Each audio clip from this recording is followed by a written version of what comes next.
So we know that in the food environment as a whole, almost 70% of the food supply in the United States is hyperpalatable. Fat and sodium hyperpalatable foods are the most common type of food in our food supply. I think that'll be surprising because most people would first point to sugar.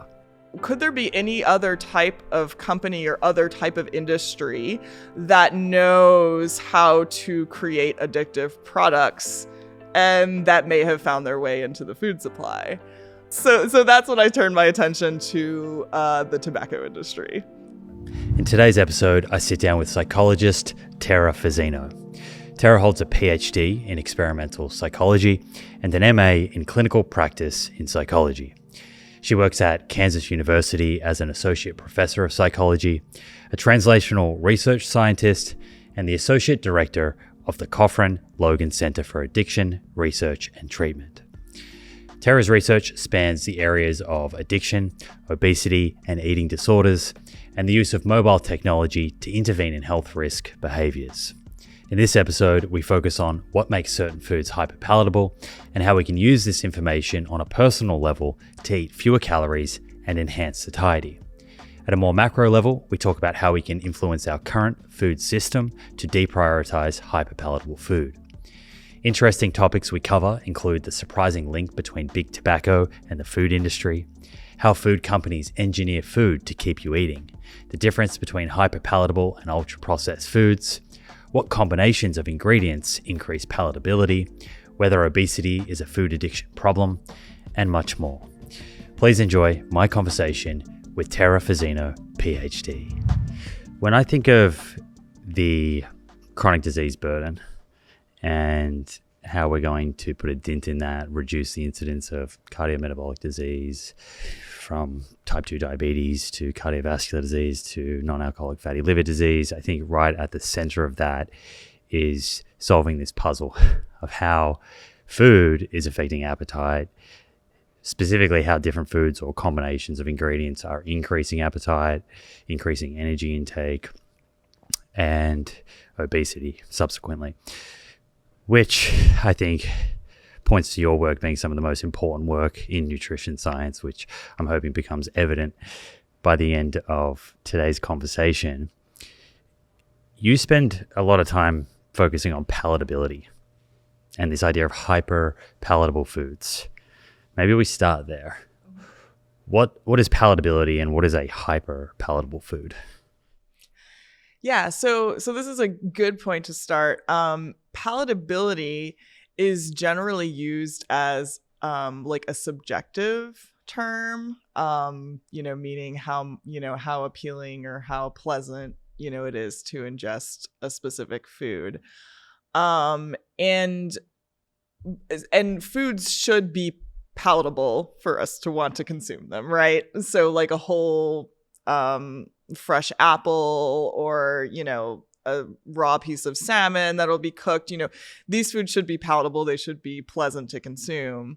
The distinction is that with hyperpalatable foods, they contain combinations of nutrients that don't occur together in nature. So nutrients that can together kind of exaggerate the flavor profile of a food. So those would be combinations of fat and sodium, fat and sugar, and carbohydrates and sodium. And so the premise there is that these foods have these combinations of palatability inducing nutrients that occur at like moderate to high thresholds. And that is very distinct from foods that are found in nature, which typically just have one single palatability related nutrient. And so together, those nutrients, the premise is that they can create an artificially kind of exaggerated, highly palatable eating occasion, and that it can make them difficult to stop eating. So you said food should be palatable.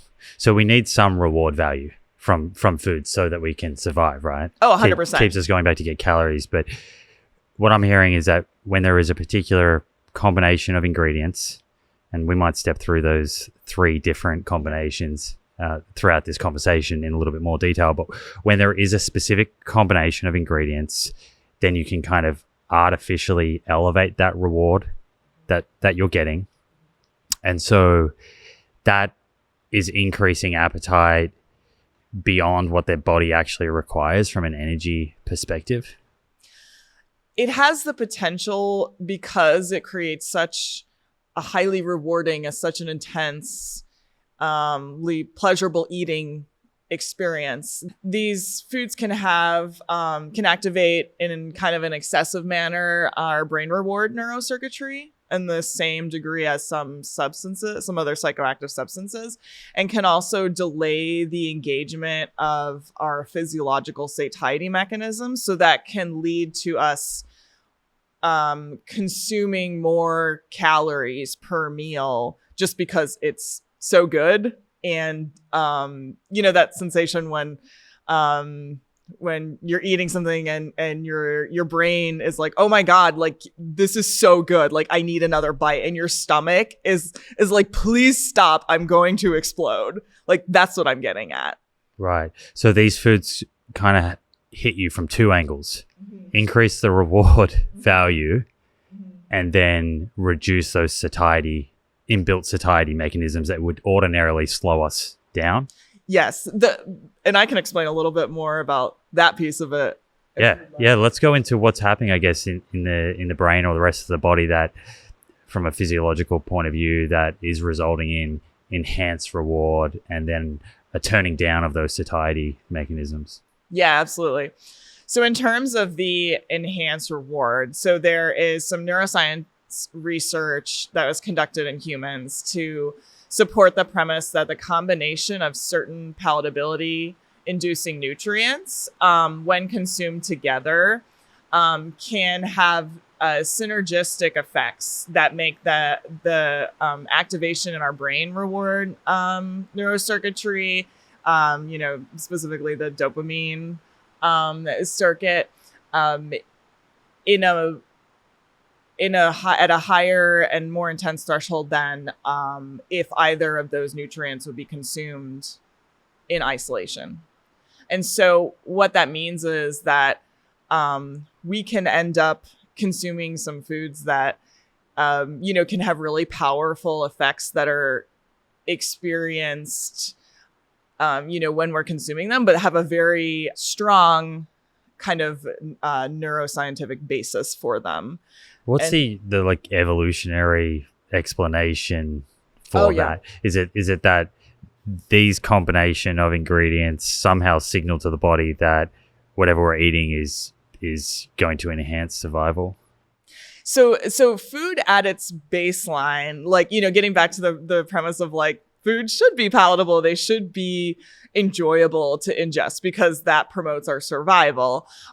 So food consumption does activate our brain reward neurocircuitry. Like that's part of the process of like us, receiving or, having reinforcement from food, because it, increases the likelihood that we'll consume food another time, and that promotes our survival. So at its basis, like there is activation in our brain reward neurocircuitry when we consume whole, fresh foods, and that promotes our survival. And so the foods that are hyperpalatable, basically, since they don't occur in nature, our bodies and our brains aren't really prepared to receive and ingest these types of foods. And when we do ingest them, they can activate those same pathways and have some like really exaggerated effects that whole foods don't have, and they shouldn't have, because so that's kind of the tricky point about these foods. And there's been a lot of research to suggest that, on a single occasion, these can have some sort of, excessive activation of this reward pathway in the brain. And that's in a single occasion. But with repeated consumption over time, many meals over days and weeks and months, there's actually some emerging evidence to suggest that these foods can have some really substantial effects on our neurobiology in a way that that is also similar to what we see with regular and repetitive consumption of various types of substances, including alcohol and nicotine. So, for example, over time, these foods can lead to changes in the brain that make us highly motivated to seek out and consume these foods.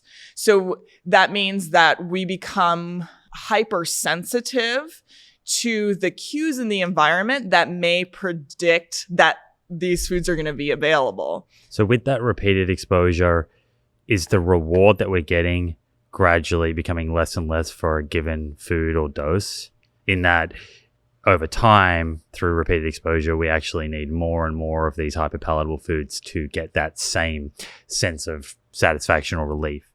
Yeah, that's part of the premise. That's a great question, because this sort of gets at something that's been really well established in kind of the basic scientific literature and is now being examined with the lens towards, hyperpalatable foods, is this distinction between our motivational drive to seek out and consume various foods, and then our actual experience when we consume them. So the drive is really kind of what well, as it sounds like, it promotes our seeking and initiating the intake of these foods.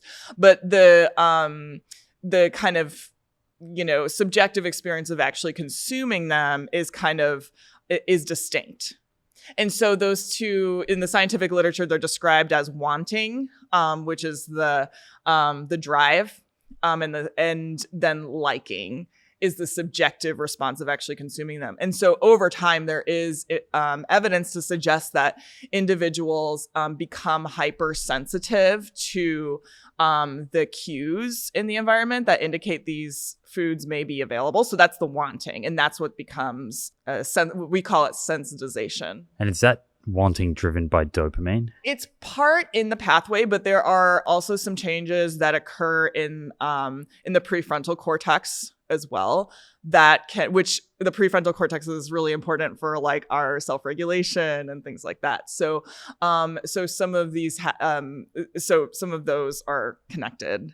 And so that is kind of part of that process. Whereas the liking, the subjective experience, which you were asking about, may stay the same, or it might, like, people may actually like the food slightly less. And so they may be seeking, more, of the same types of foods to try to get that kind of initial effect. Yeah.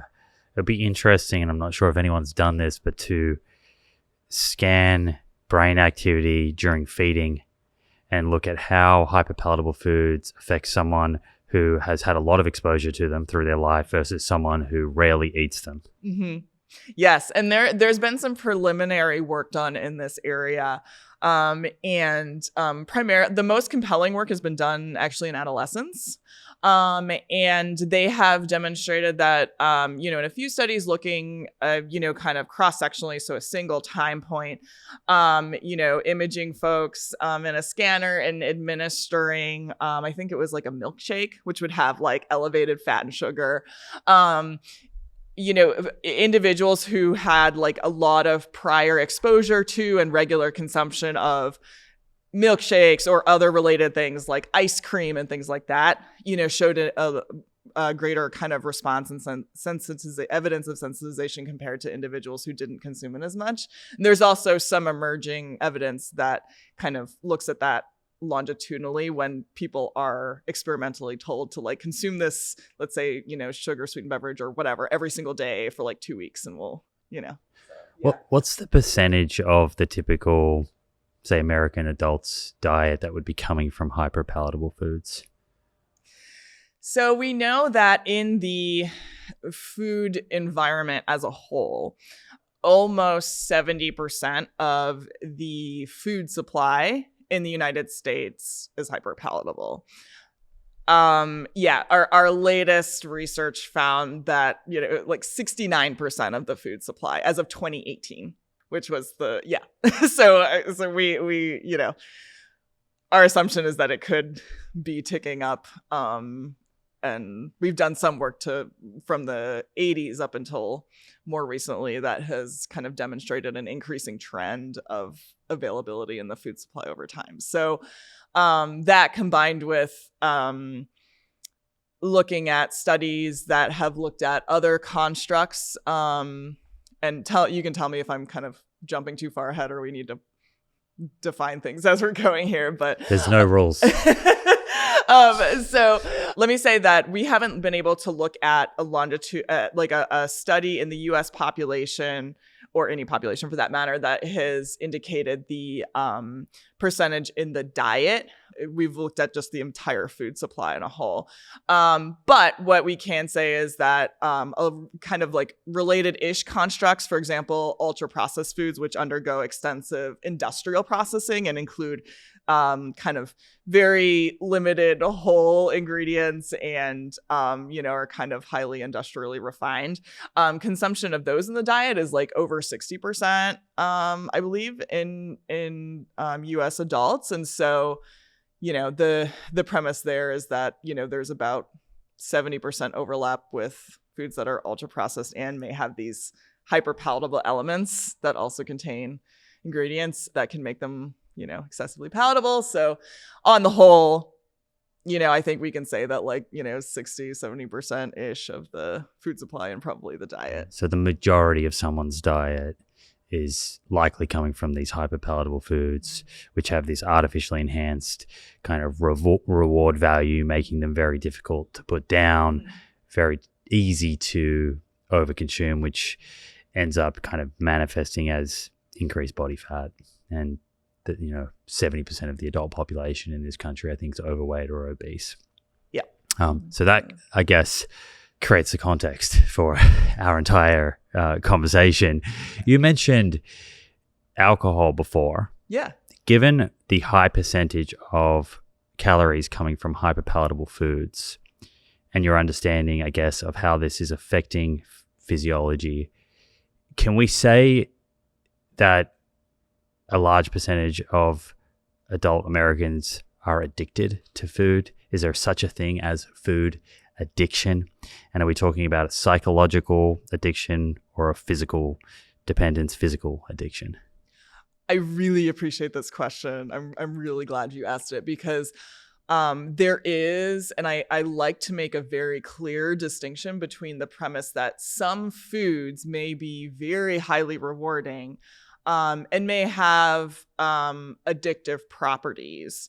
And that is distinct from the sort of clinical premise of food addiction as kind of a clinical syndrome that substantially influences somebody's functioning in their daily life. So those things are quite different. And to pull in the corollary with alcohol again, right? Like alcohol, various alcoholic beverages, we can consider them substances in a way that, alcohol has specific psychoactive effects and can garner addiction among vulnerable individuals, but in and of itself, it's a substance.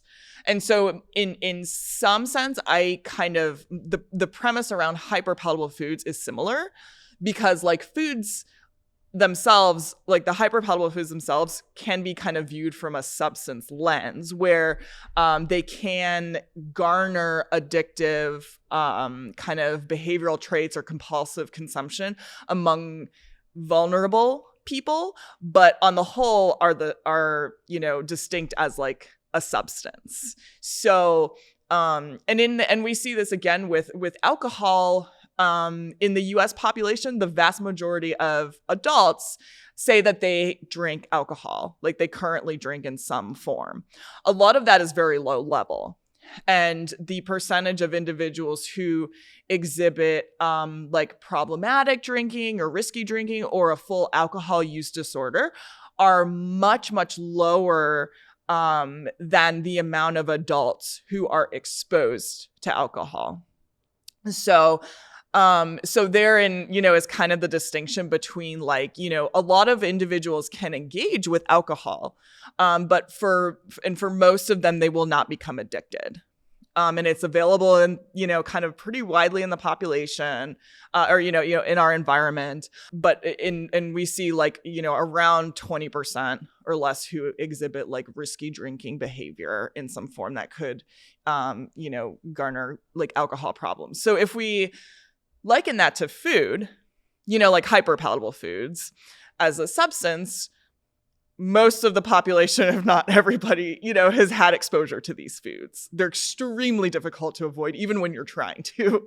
But we know that from some really excellent work, my colleague Ashley Gerhardt at the University of Michigan has really studied the phenomenon of food addiction, and has demonstrated that like this does seem to be a significant problem. But again, roughly around 20%, I think, relative to like basically the entire population that has been exposed to these foods. So does that help to kind of contextualize? That makes me wonder a few things.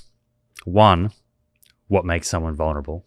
Is it biology, genetics? Is it socioeconomic status, education? And is it the same things that make someone vulnerable to alcohol? Is there a lot of overlap with what would make someone vulnerable to food addiction? Yeah, great question. So the first question regarding like what makes individuals vulnerable, again, we can kind of take from the addiction literature, and I reference kind of a lot the addiction kind of science area, and because we kind of, we use that to understand, well, food addiction, for one, is based directly off of the substance use disorder criteria, although it's not considered like a clinical diagnosis yet in the in our diagnostic criteria. But there's a lot that is kind of inferred from that area to help us understand and like the theories and the mechanisms behind what might be going on here. So informed from that area, and what we have seen from the kind of food space is that, yes, individuals, some have neurobiological vulnerabilities, and others may have like trait-based factors that can increase their risk for kind of propensity to consume these types of foods. For example, they may be particularly sensitive to the reward that they experience when consuming these foods. Other times, like, certainly the issue of like, bringing up socioeconomics and thinking about the kind of structure and the degree of socioeconomic inequities in the United States. We know that a lot of individuals have, live in environments where they have low food security or food insecurity, so they don't have enough, food to eat on a regular basis to function. And in these environments, what people have most available is these hyperpalatable foods, because they're basically the cheapest to purchase in the U.S. food supply. And so there is a structural inequity that forms the basis of that likely increases the kind of vulnerability to having to consume these regularly, because there's just no other alternative. And then that may make it difficult for people. What about the mental health status of the population? I have to wonder if someone is experiencing depressive symptoms or anxiety, are they going to be more vulnerable turning to certain hyperpalatable foods to get that kind of instant relief? Even though it's very self-defeating, I guess, in the long run, it could be making their mental health worse, certainly their physical health. But do you think that the happiness of the nation plays a role in the consumption of hyperpalatable foods? And then that makes me wonder, if you were to remove hyperpalatable foods, do people start to look elsewhere? I think in terms of the type of temporary relief that these foods can provide individuals. We certainly have seen through scientific research that eating these types of foods to cope with like stress or negative emotions can certainly be a risk factor for, kind of consuming these types of foods a lot. Sometimes that can lead to like binge eating and things like that. And yeah, for others, eating to cope may, be kind of a response that a behavioral, kind of piece of the repertoire that, people seek out these foods to help ameliorate or anxiety or things like that. But I think that the premise that, these foods can be so rewarding is it's a concerning point because they are so easy to turn to. Like they're everywhere, and they're cheap, and so I think that is certainly part of the problem of having an environment that is so saturated with these foods is that they're just so easy to get to, and they're very like socially acceptable, right? Because it's like the population, it's the majority of our food supply, and so I think that can certainly we have seen that certain people have a tendency to cope with stress and negative emotions by, using these types of foods. Right.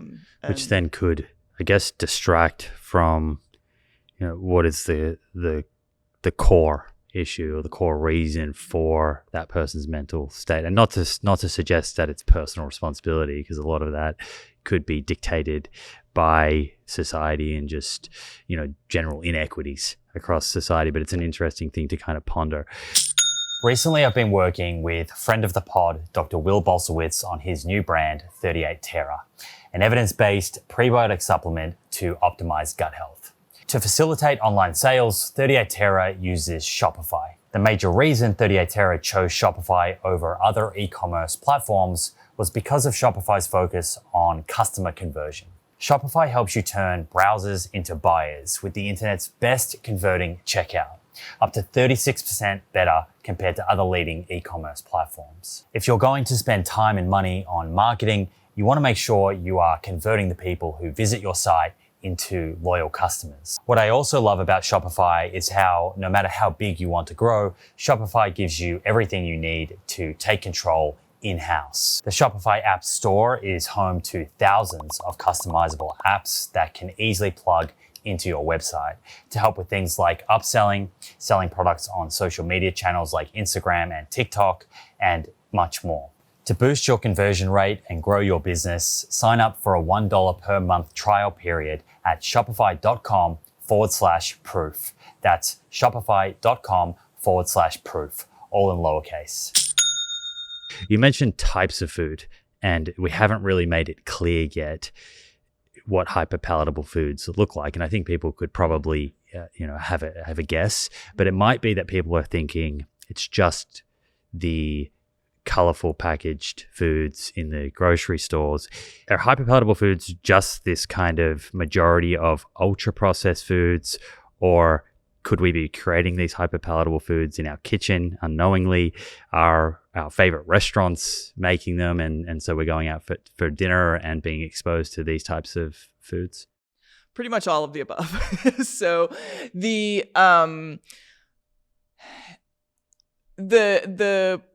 piece that really struck me when I started doing this work, and I've seen as such a compelling pattern in the data sets that we analyze, is that the types of foods that are hyperpalatable are often foods that are not necessarily on people's radar in a way of being like, oh, I bet that's hyperpalatable. Like, okay, you can tell, you're not really telling me something that I don't already know, like this Oreo, or like, they're like some easy go-to items that people are like, oh, if I go to a fast food place, or, so what the definition is able to kind of do, I think, is highlight that a lot of our food supply, in terms of like the main meals that we consume, are the ones that have elevated fat and sodium. fat and sodium hyperpalatable foods are like are the most common type of food in our food supply. I think that'll be surprising because most people would, I assume, would first point to sugar. Yes, right. And in the literature as well, right? There's been a lot of focus on like desserts, sweet items, things like that. But when we took a data-driven approach to when I started this area of work to, try to define like what are these to begin with, I was surprised to see sodium pop up. Like it's in 2 of the 3 types of foods. And so I thought that was curious, and it's been an extremely reliable finding. And a very interesting thread that has kind of pulled through this work that I've been conducting over 5 years now. And so, fat and sodium hyperpalatable foods are things like, main entrees like meat, a lot of meat-based dishes, are a lot of, some breakfast items that are like savory that we might make at home, or we might go to a restaurant and eat. So like an omelet cooked with, like let's say all kind of more whole ingredients, like throw in some vegetables and some meat like bacon and cheese and, butter or olive oil and salt. And before you know it, that may end up being fat and sodium hyperpalatable. And so a lot of the stuff that we consume is in our meals and in like our appetizers as well. Yeah, I've got quite a few friends who are chefs. Okay. Yes. I learned a long time ago that their secret weapon, and they call it SOS, salt, oil, sugar. Sprinkle that. Okay, there you go. Sprinkle that on any dish. Put that into a marinade, into a sauce, into a salad dressing, and it makes just about anything taste good. What is it about this combination of ingredients that's affecting our reward centers in a different way to if we just had a packet of salt here and we would eat salt by itself, right? That's very rich in sodium, but that's not exactly going to be something we're going to be compelled to keep consuming. Exactly. So what's going on here when you combine fat with sodium or carbohydrates with sodium that changes that? Yeah. So the fat and carbohydrates, like they, we know that like these types of ingredients, can activate, our blood glucose, particularly the carbohydrates, right? And they can affect our glucose responding, which then connects directly to the dopamine reward neurocircuitry. There's an interesting thing about sodium, or table salt, is that sodium can engage the opioid system. So which is the same that is engaged by other, right. OxyContin. Yeah, exactly. And so that can, and also sugar, to the point of like the SOS for the cooks that you mentioned from some of your chefs. Sugar also does that. I just outed a lot of chefs, I realize. Sorry, friends.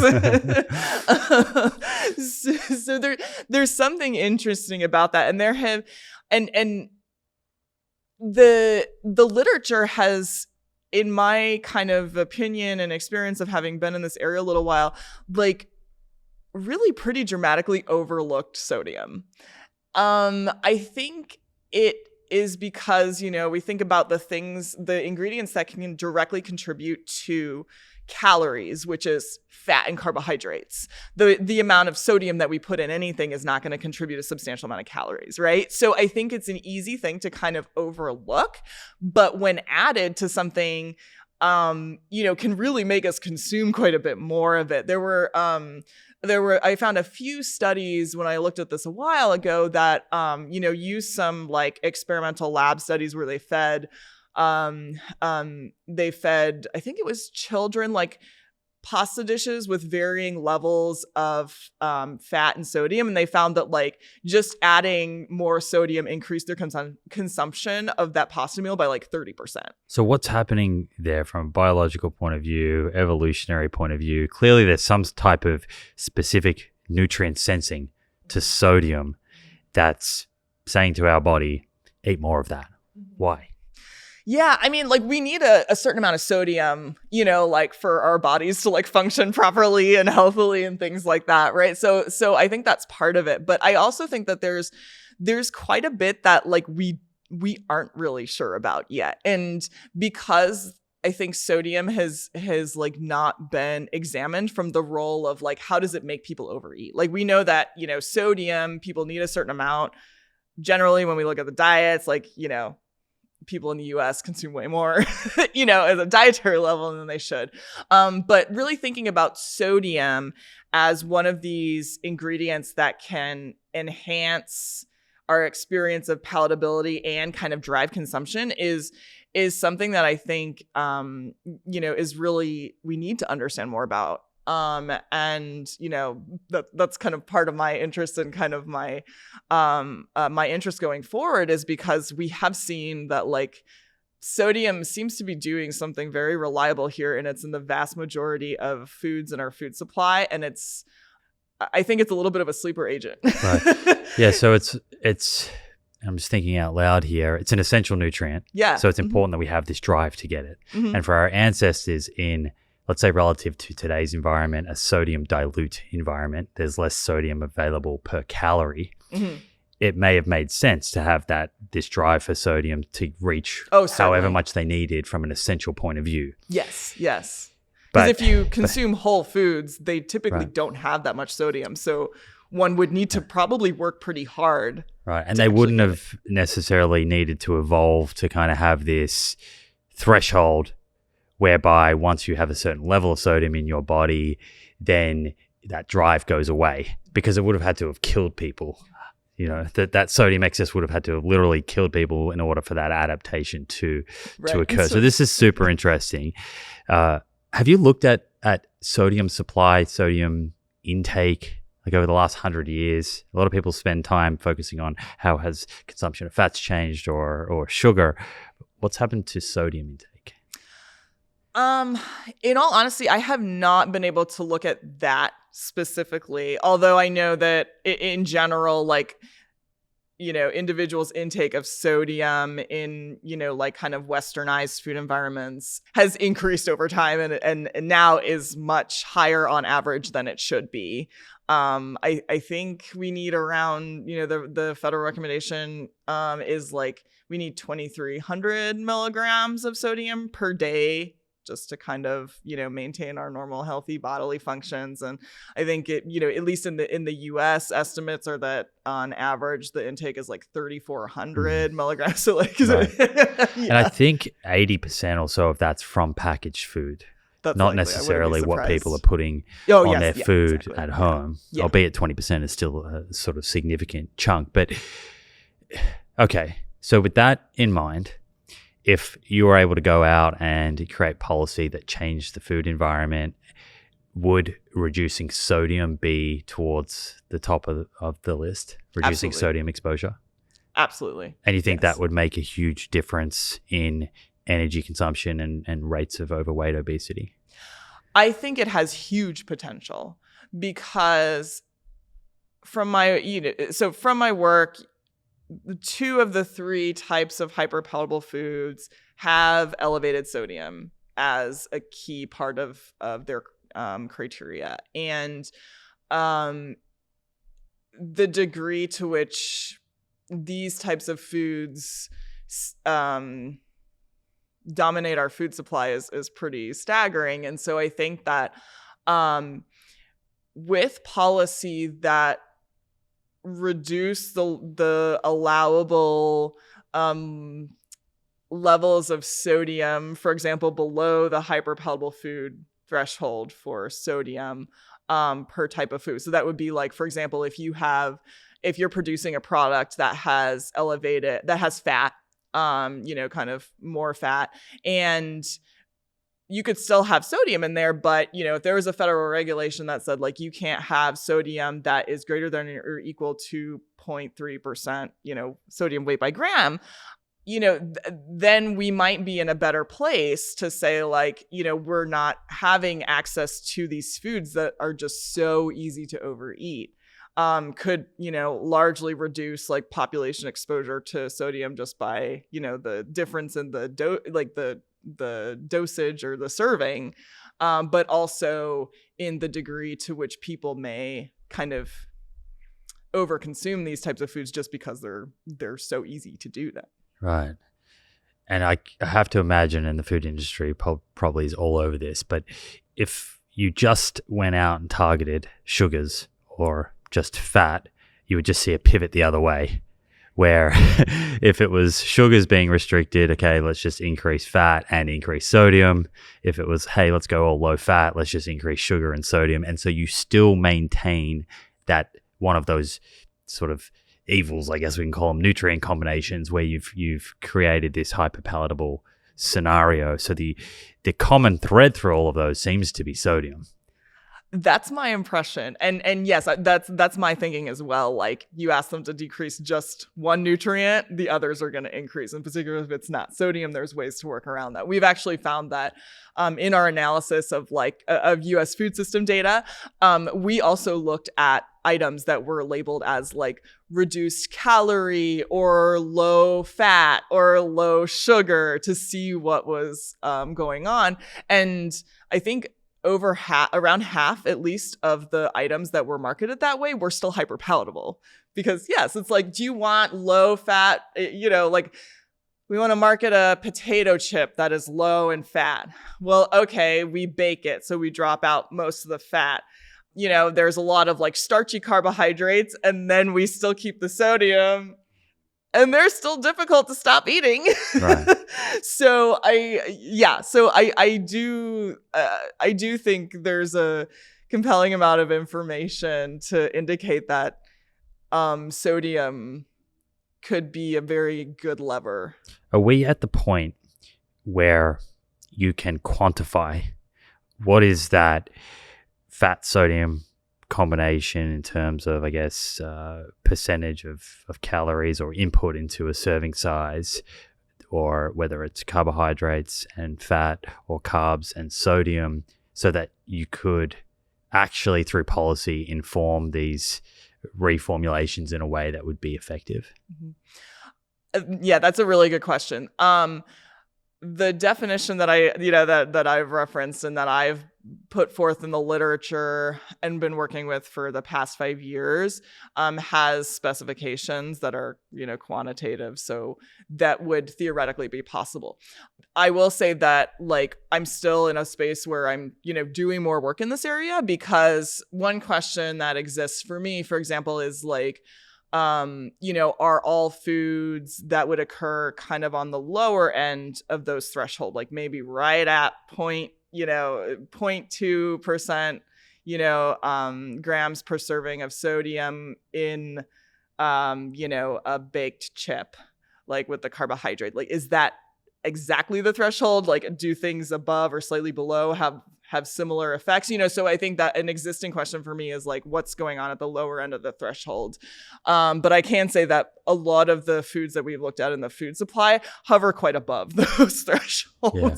So is there enough data to kind of model out, let's say, for example, you come up with some type of proposal for changing policy, you could model out what would that look like in terms of the nation's calorie intake over a year, over 10 years, and then how would that affect overweight and obesity? I think there certainly would be. And that is one of the directions that I'm really interested to see if I can pursue kind of in the next 5 years, because I think that something like that could be really, really useful and really informative. And I do think that we have the data in terms of the definition. We have the data in terms of, we've established that these foods have changed and increased in our food supply over time. And so we can get an estimate. What I'm saying is for the how variability in the availability of these foods may relate to kind of population, overweight and obesity rates over time. And then that information could be used to kind of make projections going forward. Yeah. You use the words useful and informative there. And I have to wonder if that information could also be frustrating, because, of course, it's what we can do with that information, right? And my understanding is that the food industry would be employing scientists and food techs like you to purposefully design these foods to reach, I guess, this hyperpalatable point. Sometimes people describe it as the bliss point. Mm-hmm. Yep. To drive overconsumption and to increase sales. So it seems to me that even with that information, if you're able to project it out, show that these changes to formulations of food would result in less calorie consumption, somehow to get the food industry on board, incentives would need to shift. Agree. Nice shift there, by the way. Yes, I mean, it is one thing to be able to like provide the information, right? And then the question becomes like, how does this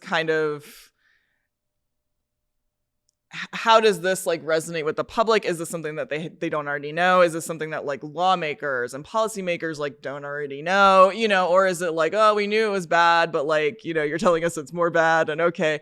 And so I think that gets to kind of one angle with my research that I've pursued a little more recently, because in part because I wanted to understand, like, is it really just that food companies have like just over time added more and more? They have lots of scientists and, just added more stuff into the foods. Which sounds horribly unethical. So, You don't have to comment on that. So the question, which I think this narrative is out there, right? It's like, and there's been a lot of like really excellent, like, kind of, investigative journalism, like documentaries, books that have come out that have investigated this area of the food industry and like have, gotten this information out there that like, yes, there's a very systematic process for doing this. There's lots of scientists behind it. This is a very kind of intentional and well-run machine.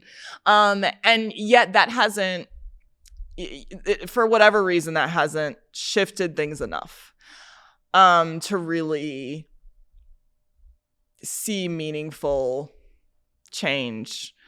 And another kind of, so a question that kind of garnered for me was like, if these foods do seem to have, if these foods have some sort of addictive qualities, like how did the environment here get so bad? Like, was this really just by chance, or could there be something else going on? More sinister. Dun, dun, dun. So that turned, my attention to looking at, could there be any other type of company or other type of industry that knows how to create addictive products and that may have found their way into the food supply? I read this paper of yours. Yes. So yes. So that's when I turned my attention to the tobacco industry. Okay, so and I get, just before we move on to the ties between tobacco, or big tobacco as sometimes they're referred to, and big food, we say sinister and we laugh, but I also, from a commercial point of view, I understand that food companies have shareholders, and like many businesses creating products or services, increasing consumption is part of a profitable model. So it might not all be sinister in that they're wanting people to be sick and unhealthy, but more so they're focusing on their bottom line and perhaps not considering public health as much as we'd like them to. What is the tie between big tobacco and big food? Enlighten us. Well, it turns out that it's been much stronger than I think most scientists and, the general public have realized. The U.S. tobacco, basically the largest companies, R.J. Reynolds and Philip Morris, who were, pretty influential and some of the heaviest hitters in the tobacco epidemic in the 50s. They owned and developed leading U.S. food companies and brands, and basically dominated our food industry for over 20 years. I found this out by actually looking at their primary source documents, like from the industry. Because I think if somebody had told me this, just on the face value, I'd be like, oh, come on. Like, that seems pretty wild, right? It's a pretty major claim. I'm getting the feeling you might need a bodyguard. Start looking behind the bushes. So yeah, and this wonderful resource that's available and publicly available. Anyone in the world can access this site. It's from the University of California, San Francisco Industry Documents Library. And they house and collect documents from any industry that affects public health. And so they have had available these documents that they were able to collect and store for public, to make publicly available from the tobacco litigation in the early 2000s. And so these have been available, and I learned about them because, kind of in the vein of asking, like, is this too wild? Like, is this too crazy of an idea that these two, tobacco and food, could be connected in any kind of meaningful manner? In my initial online search, I found these two papers from Dr. Laura Schmidt, who's a professor at UCSF, and her colleagues, that established that the U.S. tobacco companies applied their marketing strategies to sell sugary drinks to children, like applied their tobacco marketing strategies to marketing sugary drinks to children. And then they applied their broader skills that they developed with targeted marketing to different racial and ethnic groups in the US with their cigarette brands. They applied that to selling foods. Right. So they just saw this as an opportunity to kind of leverage another form of addiction to drive profits. So I think the first question was like, they looked at this from a marketing approach, and they saw that, these problematic and very aggressive tactics that were developed for cigarettes were applied to food. I think there was from those studies, it was important because they established that, like, they applied these similar skills that really drive sales. But the question for me was like, well, did this have anything to do with foods being hyper-palatable, or could this purely just be argued as, like, as you mentioned, like, it's a commercial business. They were, in the 80s, they were starting to really lose, sales volume and things like that from the tobacco epidemic, incurring litigation. And so one could argue that this was a logical business decision, and applying their expertise and their knowledge of, like, selling cigarettes to another business, so in and of itself, so in and of itself, like, that, there's still some leeway to say, like, okay, maybe it was just business. Maybe it was just, like, kind of the capitalism, So is this purely something that you've looked into from for interest's sake? Or what's I guess the relevance of that connection with regards to looking forward and the prospect of being able to change the system? I think that that sets up a very different premise. The potential for there to have been an industry that created a lot of public harm and basically specialized in creating addictive tobacco products could be creating foods in a similar way to make them, difficult to stop eating. I think that premise is really, it's highly concerning, and it's very different from how we view foods and how they've kind of originated as, like, foods need to provide us nutrients and caloric value. And so I think for me, shifted my understanding of what these products are and how they may operate. And so I think that really gets at the question that I think, this is still an open question in the field, and you talk to different people, they have wildly different, kind of views. And I think for, since,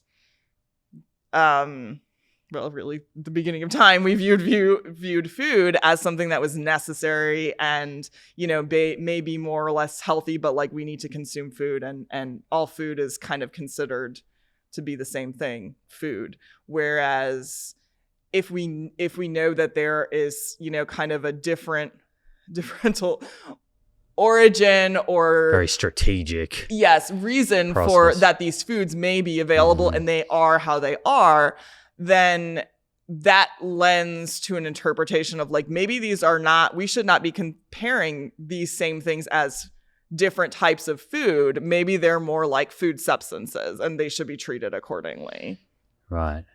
Which then makes you think about the intention of the industry. Are they willing to play ball with reformulations, or does it need to be kind of more draconian measures to really change the way that people are consuming food? And I have to imagine that unless it was draconian, if I'm CEO of one of these food companies and you're asking me to reformulate to make foods less palatable, I'm immediately thinking, well, that means less sales for all the products that we make. We're going to sell less calories.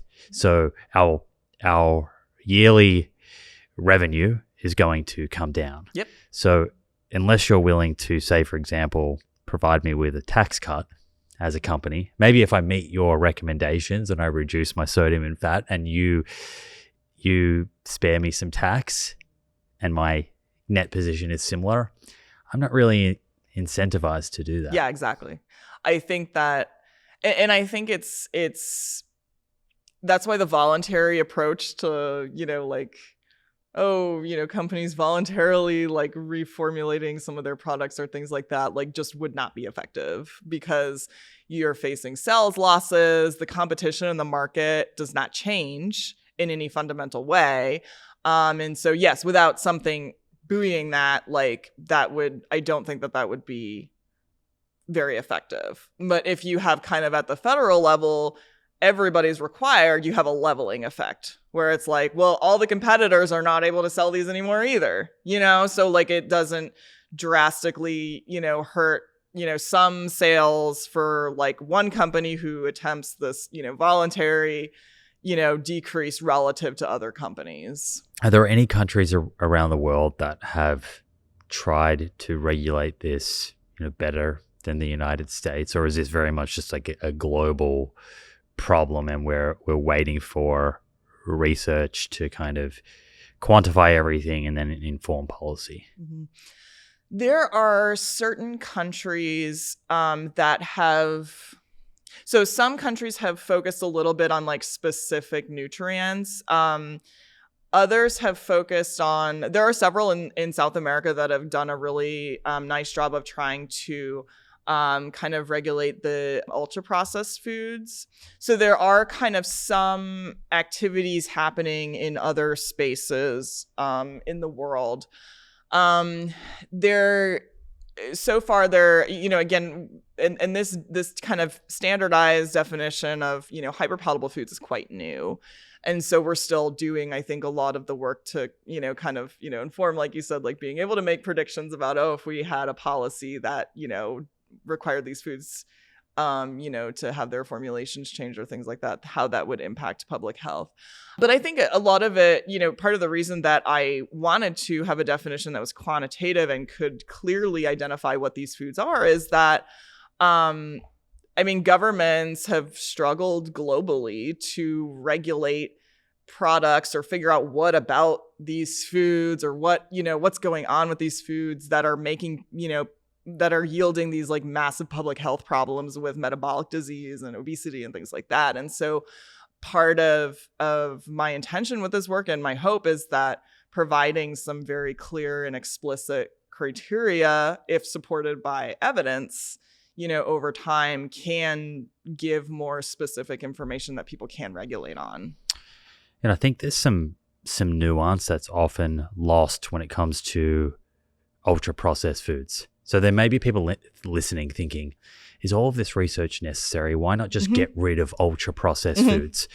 And I read a review that Deirdre Tobias just published. I'm not sure if you've seen it, but it's just a short commentary on ultra-processed foods. And I think before you mentioned that 70% of ultra-processed foods are hyperpalatable, but not all of them are not.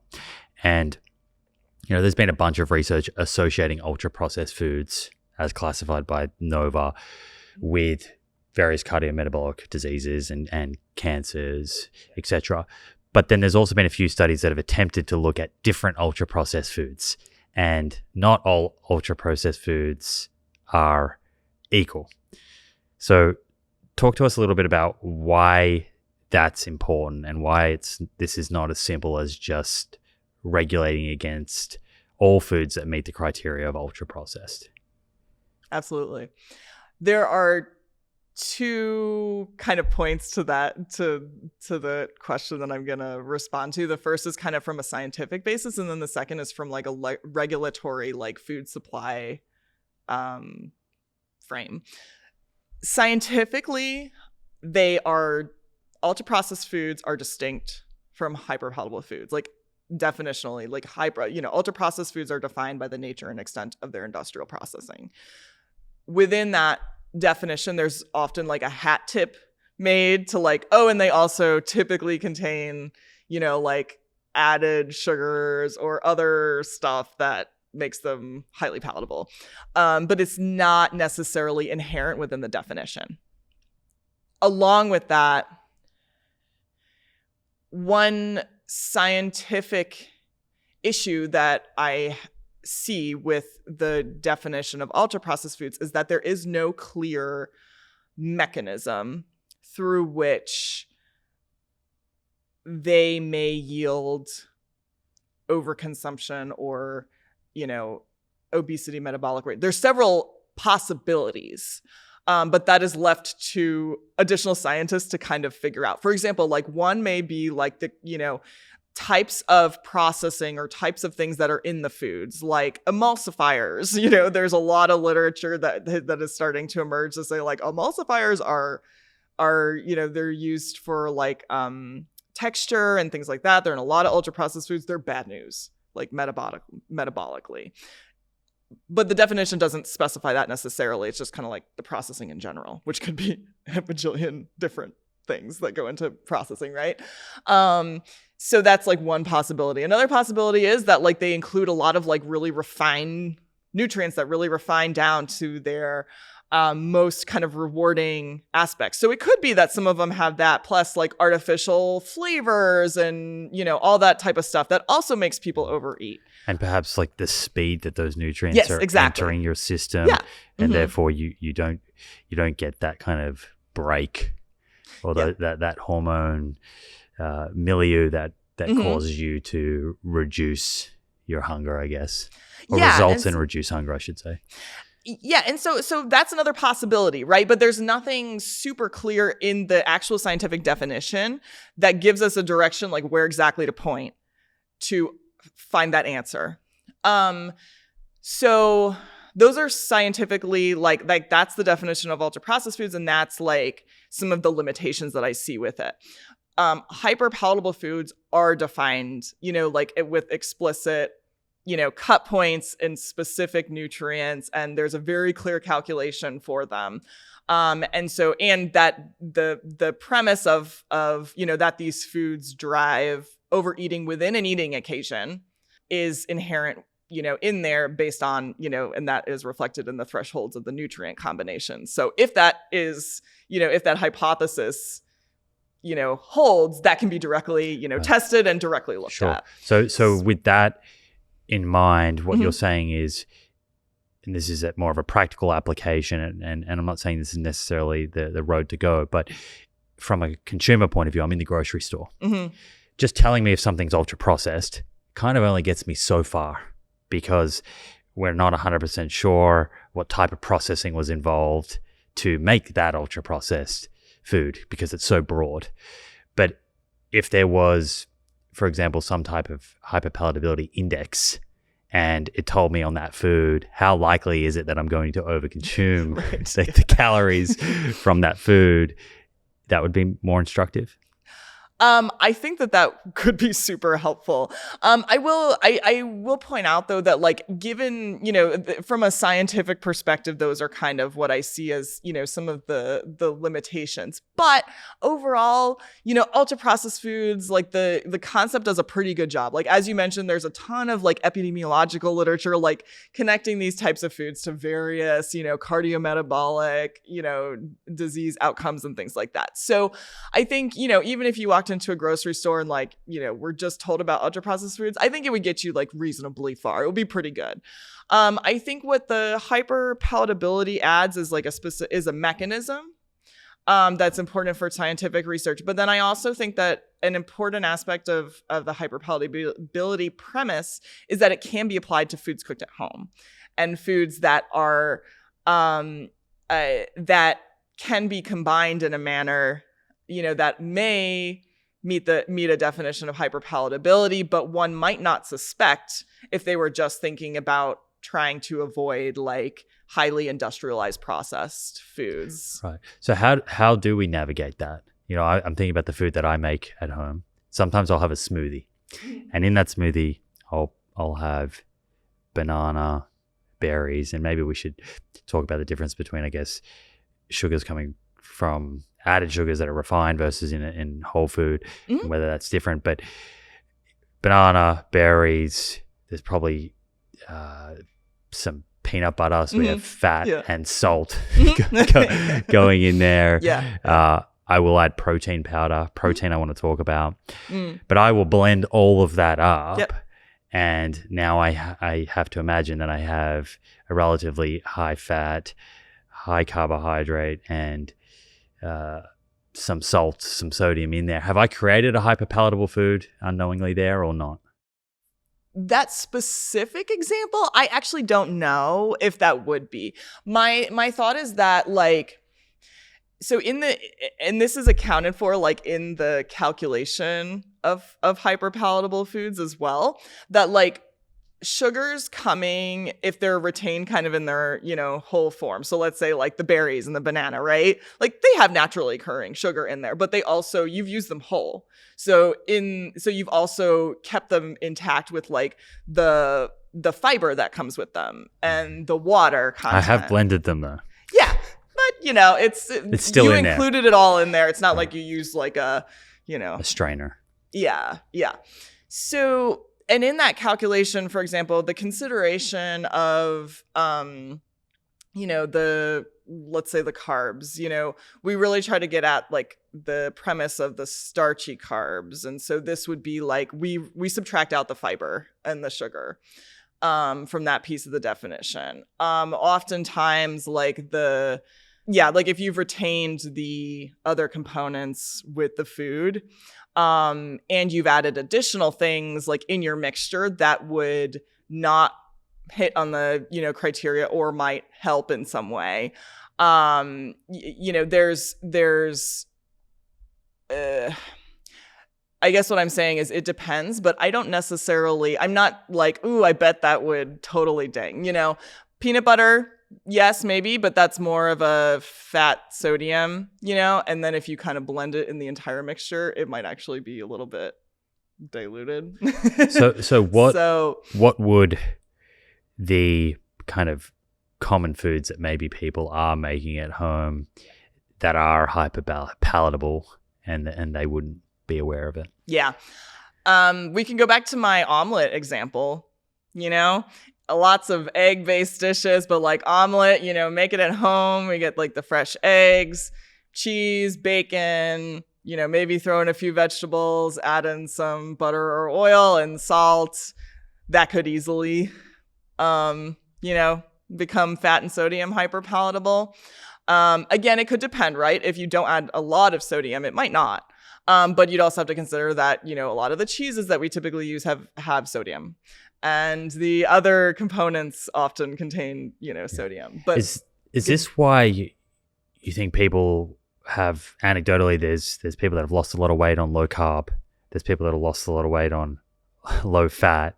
The common thread, I guess, being there that in both scenarios, usually there is a reduction in emphasis on ultra processed foods. So I have to imagine that sodium comes down in addition to either bringing carbs down or bringing fat down.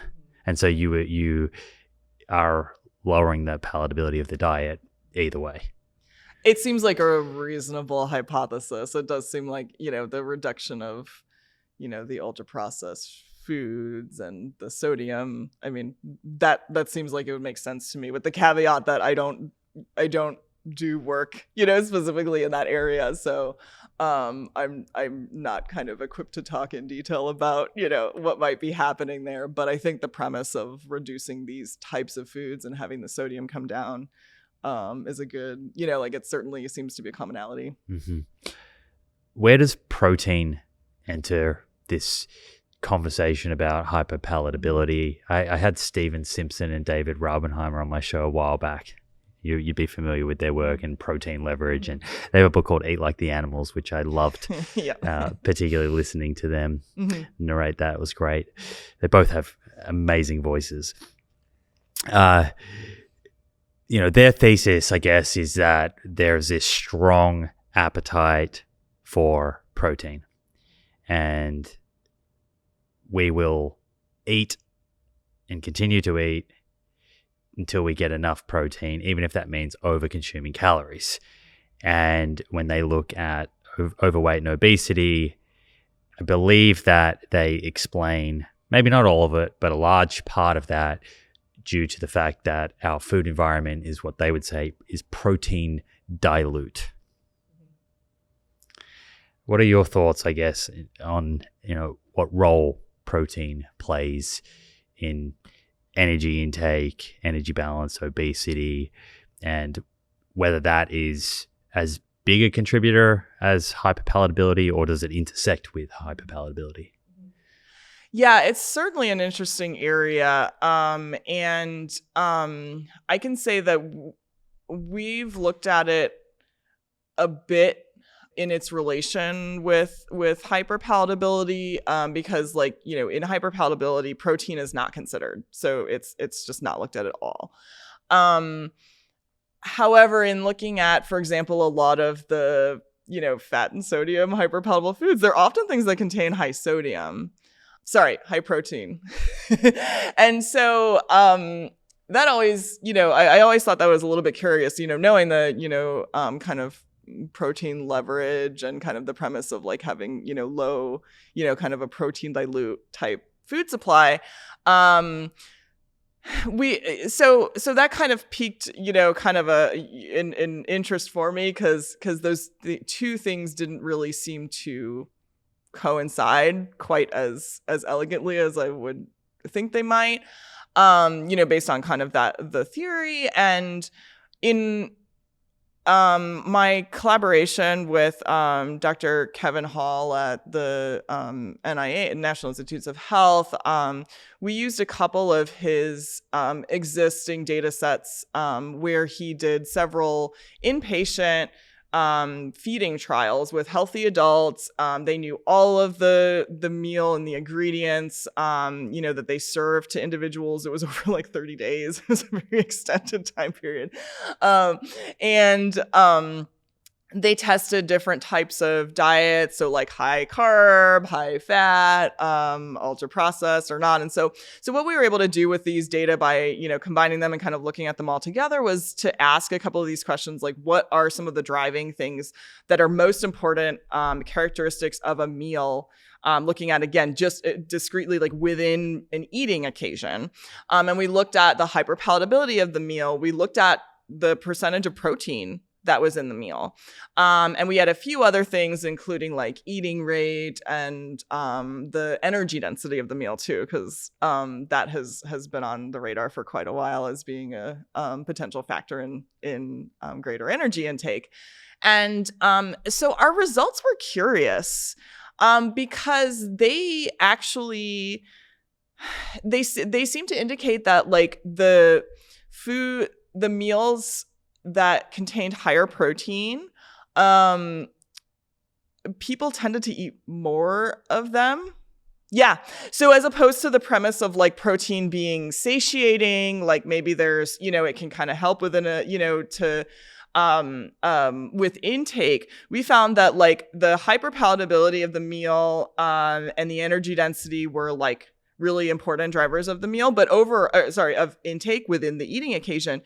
But even when accounting for protein, those were kind of the heavier hitters. And then protein was kind of in the opposite direction, as like one might expect, given kind of the premise that, protein, should have like a sort of help a regulatory effect on our eating. So it was a little bit of a head scratcher. It wasn't fully kind of in line with that premise. But I don't know. It could be that, that was something we said in the paper. We're like, we're not really sure what's going on here, but there's some evidence to indicate that like in kind of the area that I'm looking at, things that are often have high fat and high sodium that people tend to overeat also contain protein. Yeah. So could it be that the effect that protein has on satiety depends on what you're consuming it with as well? So like, for example, let's say someone has a very lean cut of meat, akin to what our ancestors may have eaten. Mm-hmm. I have to imagine that the satiety value of eating that would be different to eating a kind of marbled cut of beef and putting salt on it. Could be.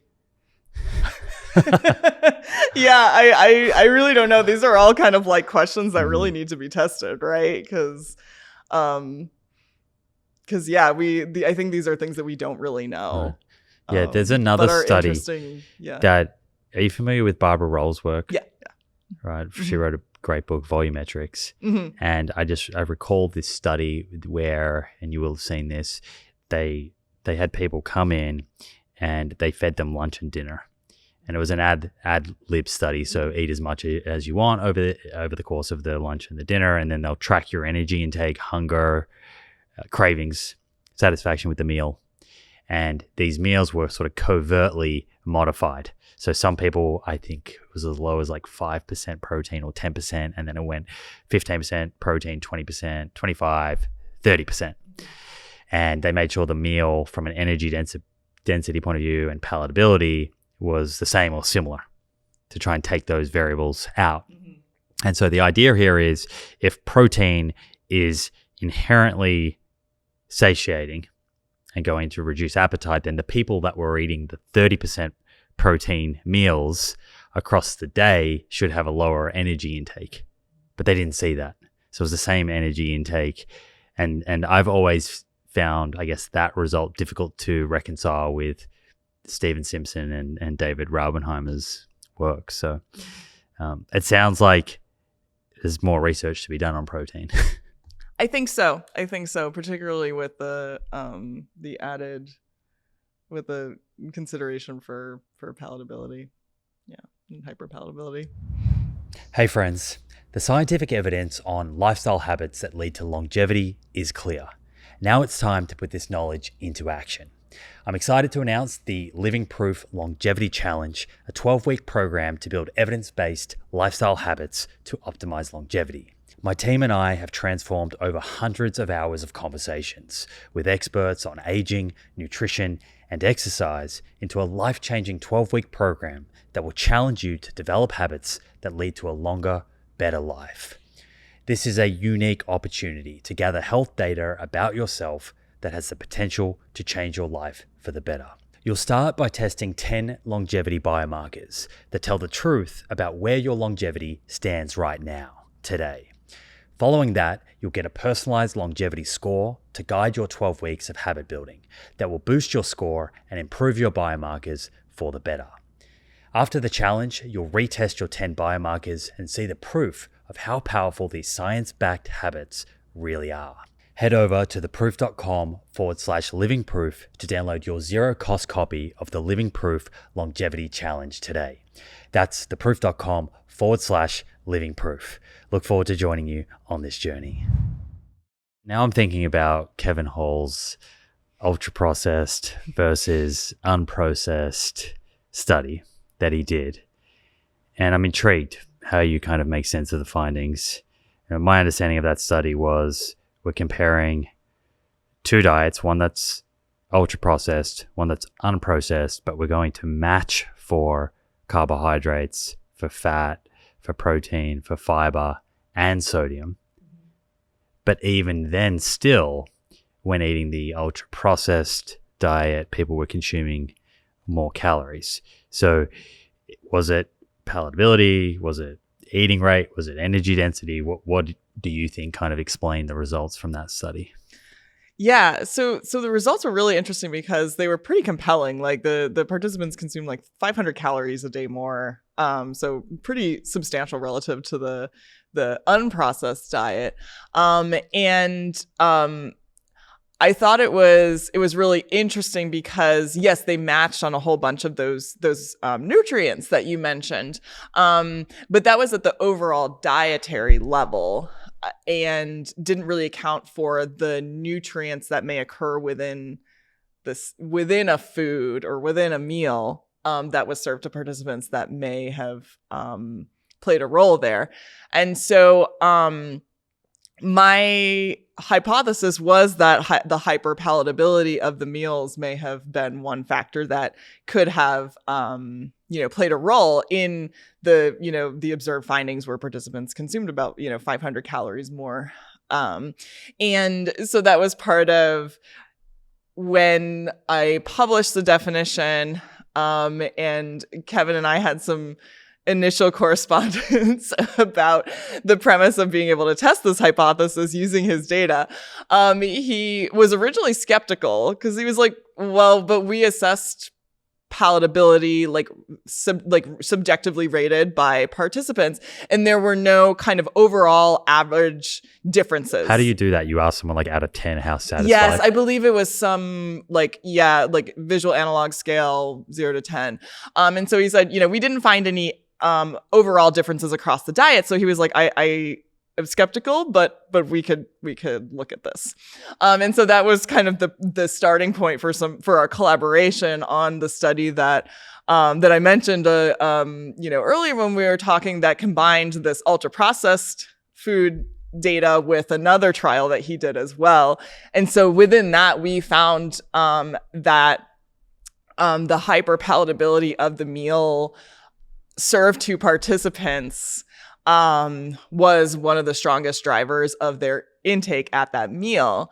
And so that was, and that was viewed really across the diets. And we also considered energy density, which was at that time one of the main criticisms of like their findings, that they didn't control for energy density across the diet. So people thought like, oh, well, it's probably just that. And so what we did in when we analyzed the data was that we looked at whether basically the two, hyperpalatability and the energy density, were basically doing the same, kind of having similar and kind of overlapping effects to promote greater consumption. And what we found was interesting because they weren't kind of just synonymous within themselves. Like there was a distinct role of hyperpalatability in promoting greater energy intake within the meal. And then there was also a distinct role of the energy density. So even when kind of we put them in like a statistical model, and we can basically think of like letting them duke it out, and like whoever still comes out with like, enough kind of predictive utility for understanding energy intake within that meal would result as being like a significant predictor, right? But the interesting thing was that they both did, and they had some interesting effects where if the hyperpalatability of the meal was was pretty high. The effects of the energy density of the meal were kind of less strong, and vice versa. So they really had like interesting. Nuanced effects. So there was quite a bit going on with that, and it was really kind of, it was like, oh, we're just kind of touching the surface here. Right. Asking people how satisfied they are with a meal and then using that to determine palatability, that assumes that you can assess this subjectively, that hyperpalatable foods will definitively result in someone saying I'm more satisfied with that. But what happens if those hyperpalatable foods are affecting energy intake at a more subconscious level? I'm glad you asked this, because this circles us back to kind of the point that we were talking about earlier between like wanting versus liking, and kind of the drive to consume these foods versus just like the subjective experience of eating these foods, which would be like the pleasantness or the palatability. I think the premise of like the hyperpalatability gets at that these foods affect the wanting. They affect the drive to consume them, which is distinct from the subjective individual level response of like how pleasant is it to consume these. So I think it's different, and that's kind of the distinction between the two. Let's pretend we're speaking to my mum, 65 years old, and I'm sure she would say to me, I want to lose a few kilograms. Now, it sounds like hyperpalatable foods are somewhat ubiquitous. So how at an individual level do we make sense of this? Because it seems extremely complex to be turning around labels and working out percentage fat and sodium and all of these different calculations that perhaps would be too much for the typical person. I have two pieces of advice. The first would be go for the whole foods, the whole fresh foods that occur as they are in nature. So like the vegetables, the fruit, the whole pieces of meat, the legumes, and buy them in a version that is not really manipulated or dressed up or lots of things added to it. So that way you can have control over that, and you can add things as you wish at home, but that's under your control. And you're starting from a whole kind of fresh food as your base. And then the second is watch and be leery of the sodium, because as we know, the two of the three types of hyperpalatable foods contain elevated sodium. So that's the sneaky one, kind of.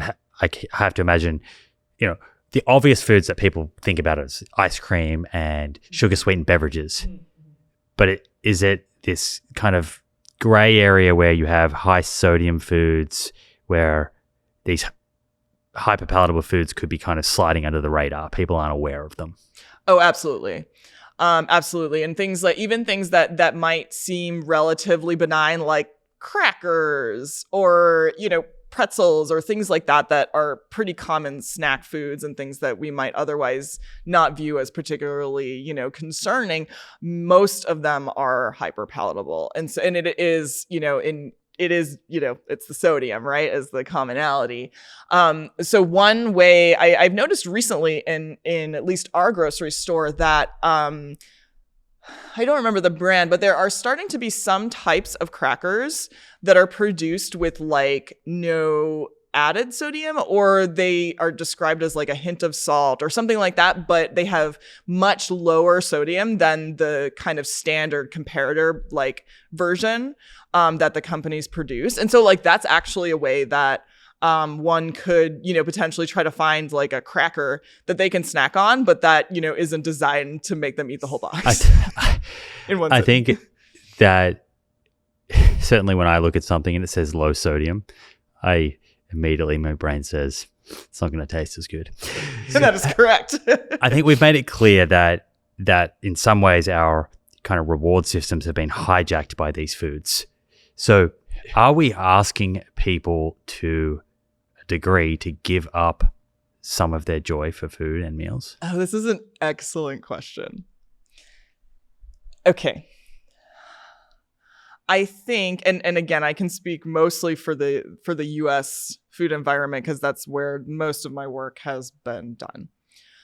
I think that because our food supply is so saturated with these foods, we have gotten used to kind of experiencing a heightened or exaggerated degree of like reward and pleasure when we consume various types of foods that really, in some sense, shouldn't be there in the same way if we were only consuming like whole and fresh foods.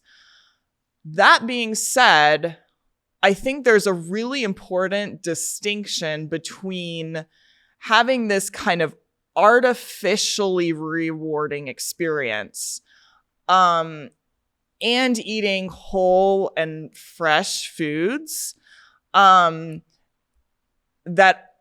in and of themselves are pleasant to consume, right? And so I think that, and this part of my kind of response to this comes because I've had a very distinct comparator environment that I've been able to go into on a regular basis. So this would be Italy.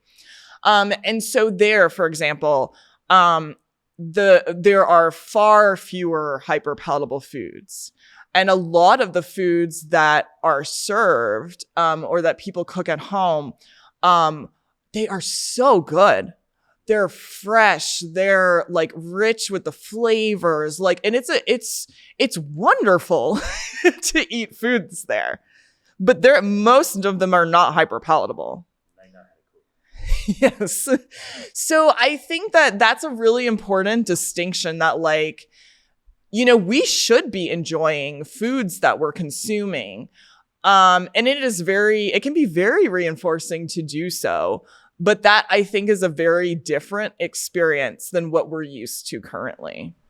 And I feel like some of that is to do with a different way of living, different way of life, how much time we spend cooking.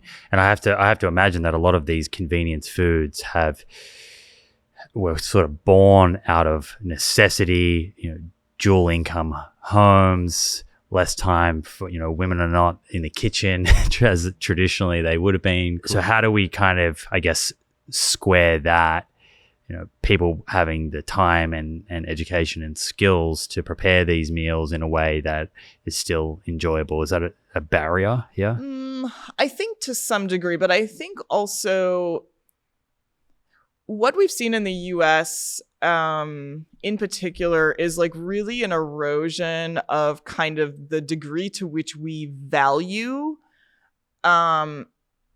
food, you know, kind of preparing and cooking and making food.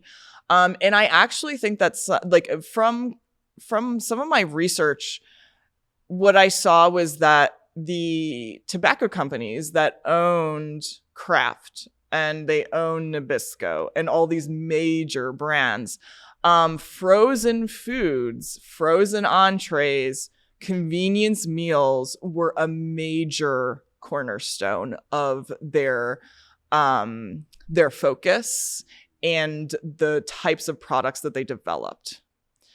And so I think that in a way that may not be present to such a heightened degree like in other countries, we saw that they really leaned into that here.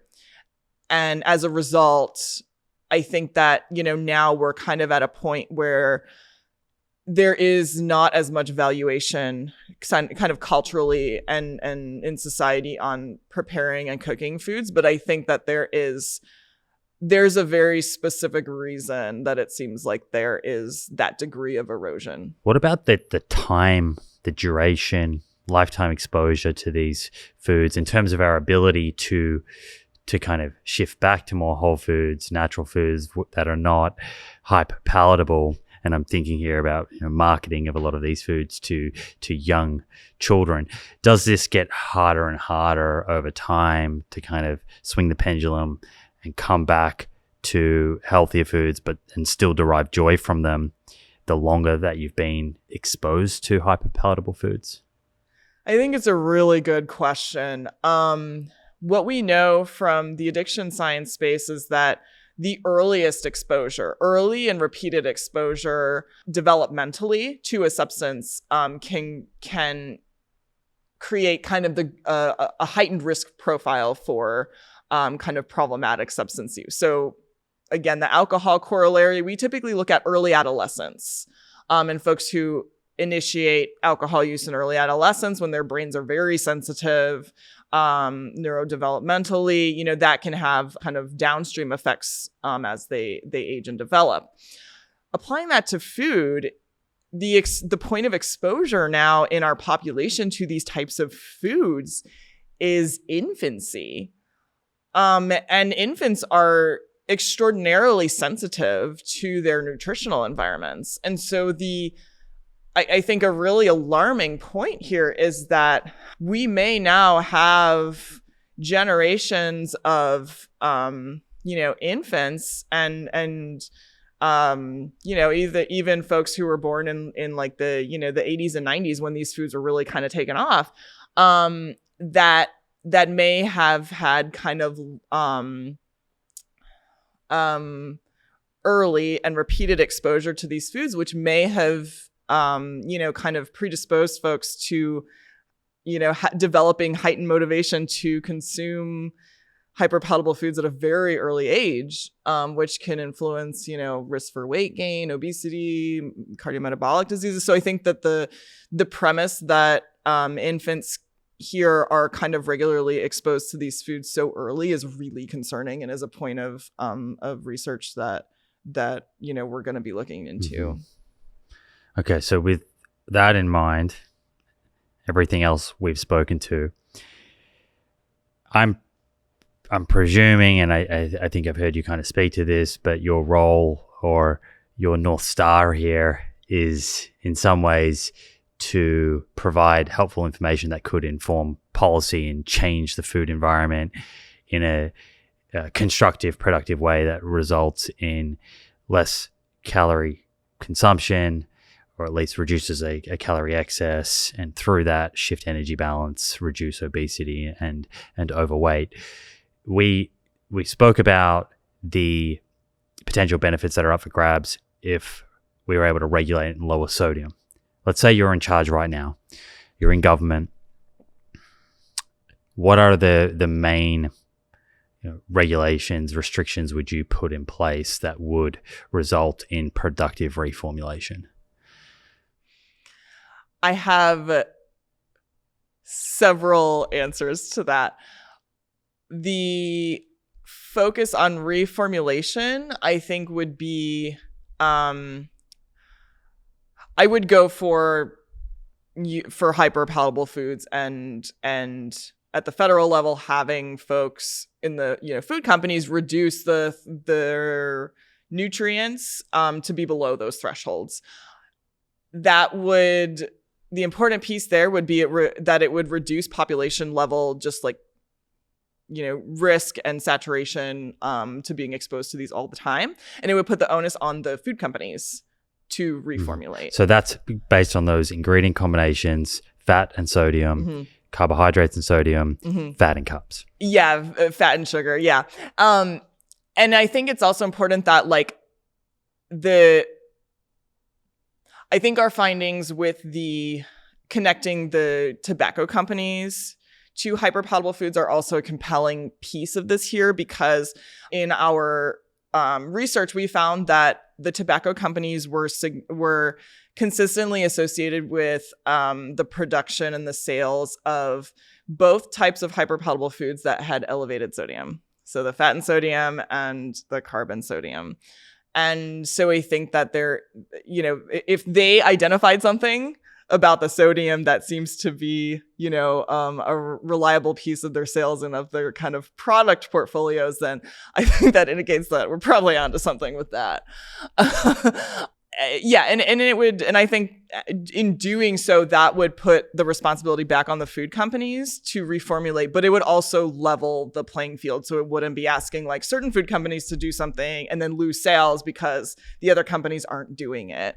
And I think that's also important because that type of approach would retain all the foods in the food supply. A major concern that I would have with the regulation of, let's say, ultra-processed foods, to kind of get back to our conversation about, are these the same? How different are they? Like, does it matter? Regulation of ultra-processed foods in terms of restricting sales, maybe just pulling them out of the entire food supply, we'd lose like 60% of our food supply, maybe more. And so not only would that create major concerns about losing more than half of our food supply, but also that those types of foods are often the ones that are the cheapest in the US food supply.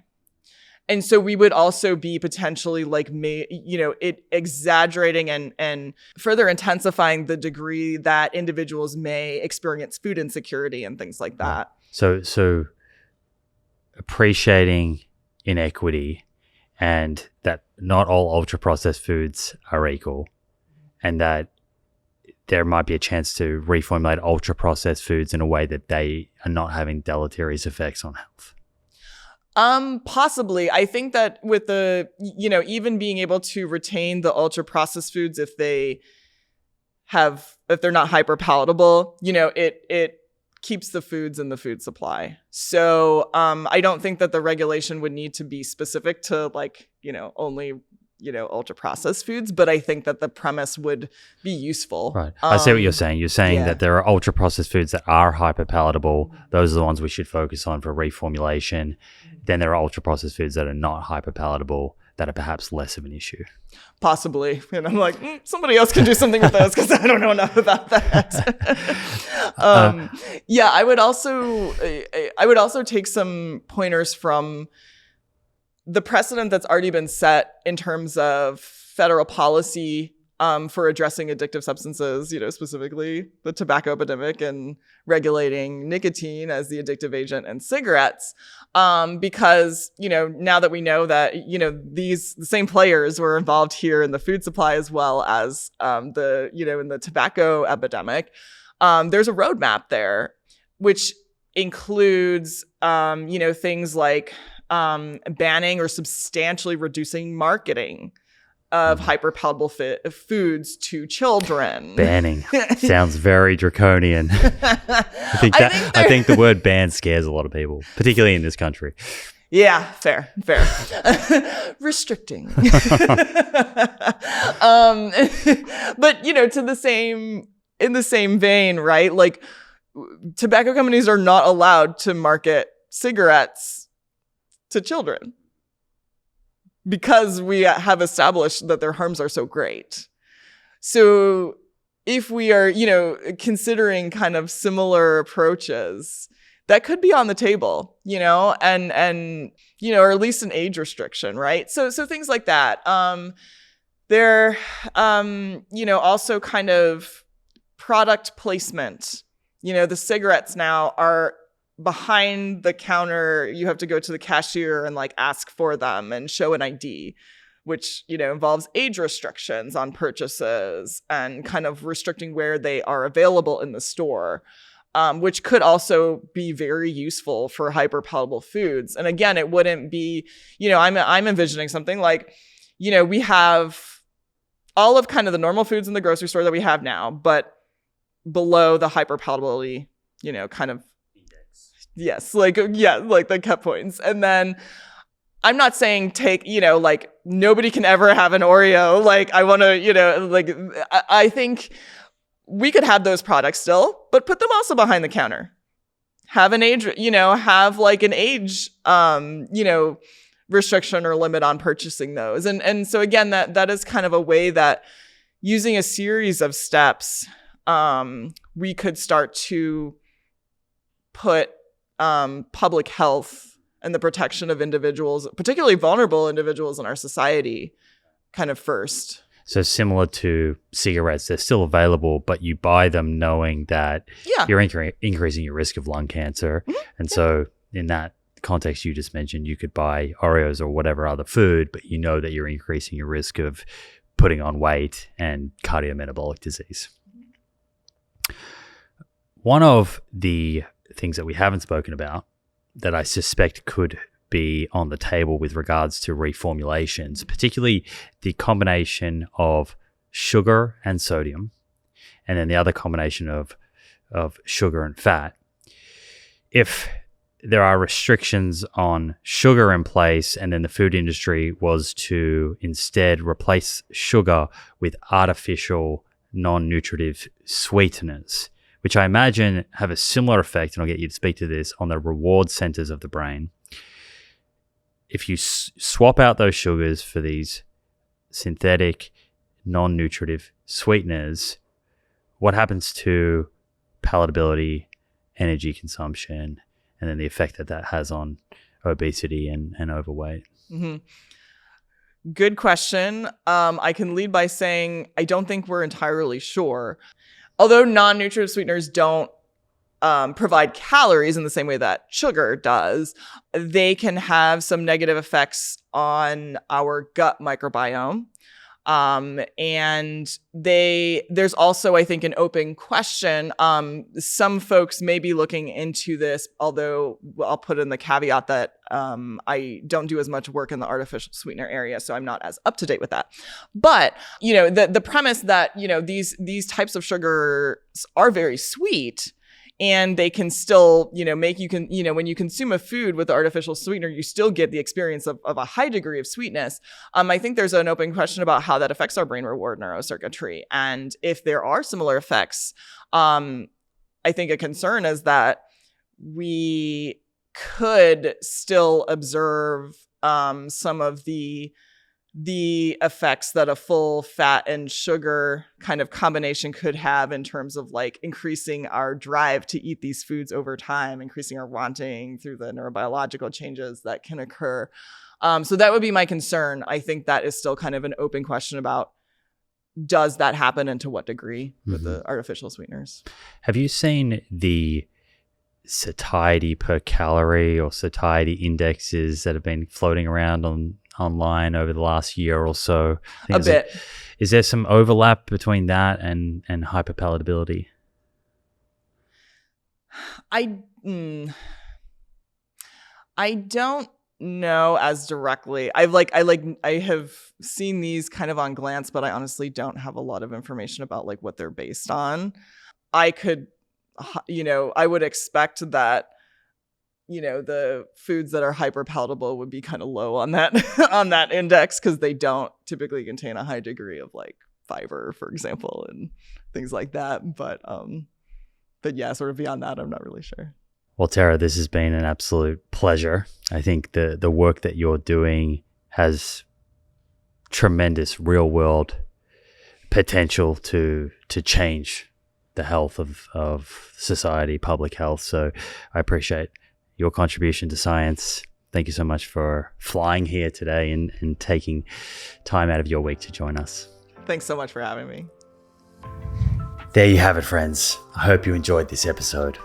If you did and want to stay up to date with future episodes, be sure to hit that subscribe button on YouTube and follow on Apple or Spotify. Finally, thank you for showing up and the effort that you're making to take control of your health. I look forward to hanging out with you again in the next episode.